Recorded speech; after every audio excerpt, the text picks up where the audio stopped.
What's up everyone, Darcblade here with another tactical guidance operation video for Metal Gear Solid 5, The Phantom Pain. In this episode we're going to be taking a look at how to get an S rank on Mission 7, Red Brass.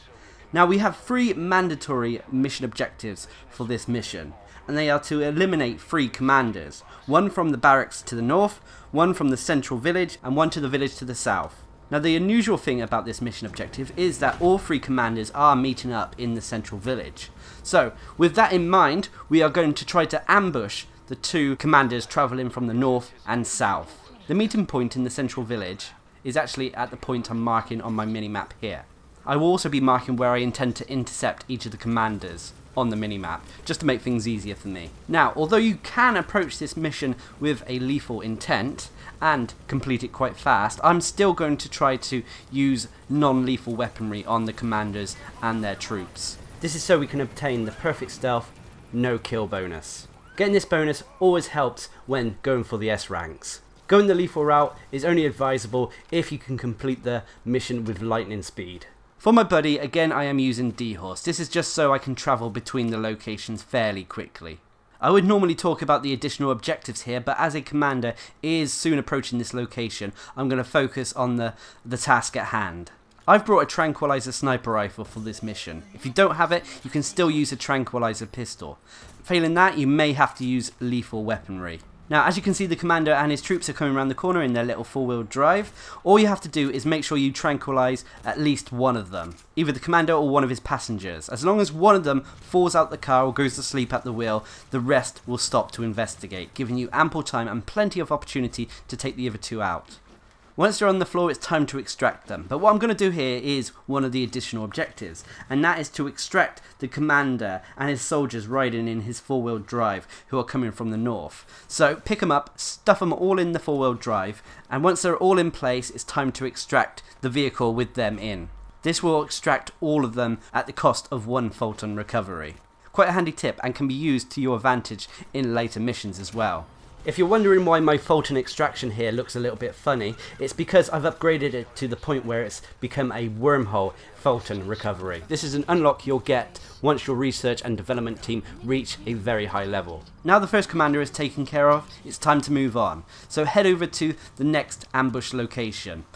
When you're travelling on D-Horse, don't forget to avoid command posts by going off-road. Also don't forget to duck down on the side of D-Horse to avoid enemies' line of sight. Once you're clear of the command post, it's time to giddy up and get a move on. Now, like always, you do have additional objectives like I've already mentioned. The other additional objectives for this mission include extracting all 3 commanders. Now I am intending to do this, not only because it gives you decent soldiers for Mother Base, but it also allows you some extra points and hopefully boost up that S rank. The next is listen to the end of the commander's conversation. For this you have to infiltrate the middle village. Get close enough, use your binoculars and listen in on the conversation that the commanders are having. This unfortunately takes a little bit too much time. And as you can see here, I'm having a little bit of trouble with D-Horse. Sometimes he does act like a real horse and doesn't actually do what you want him to do. But he's not as bad as horses in other games. Roach, I remember from The Witcher 3, gave me a lot harder time than D-Horse does. Anyway, the last objective is to rescue the 2 prisoners being held in a small town up in the northeast of the map. This is really out of the way, so I don't advise this unless you're just ticking off the additional objectives. It really does take too much time. Anyway, we are soon approaching the next ambush location.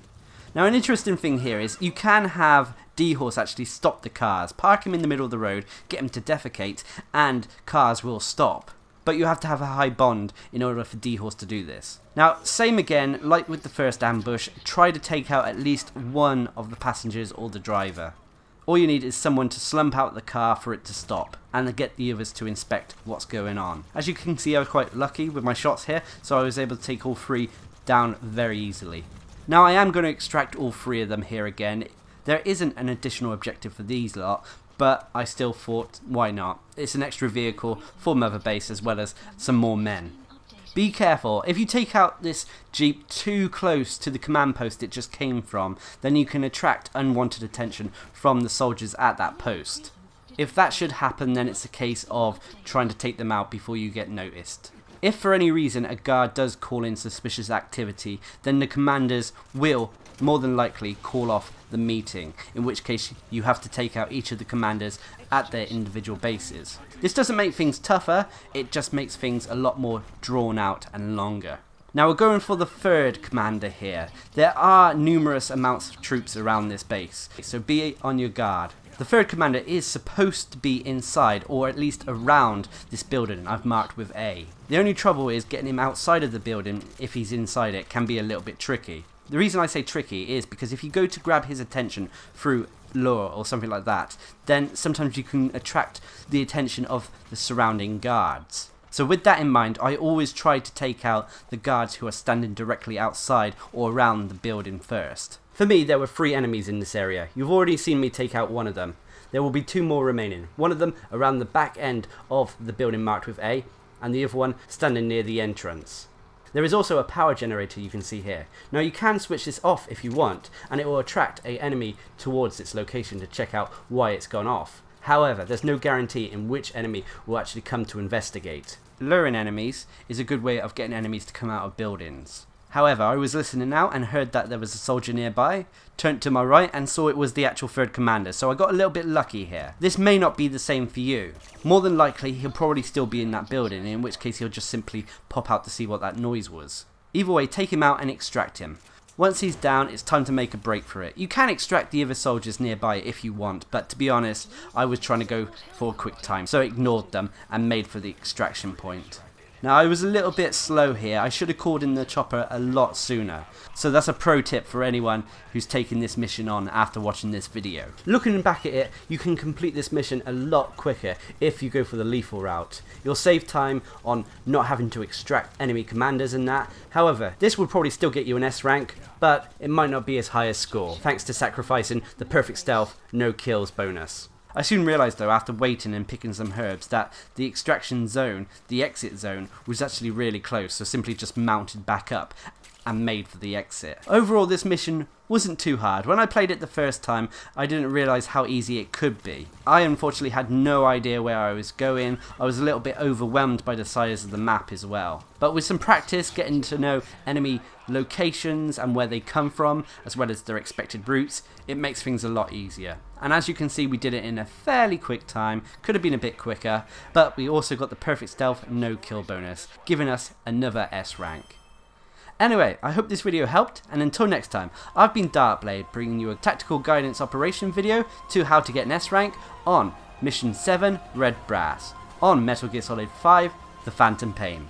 Hope you enjoyed the video, thanks for watching, subscribe and like for more.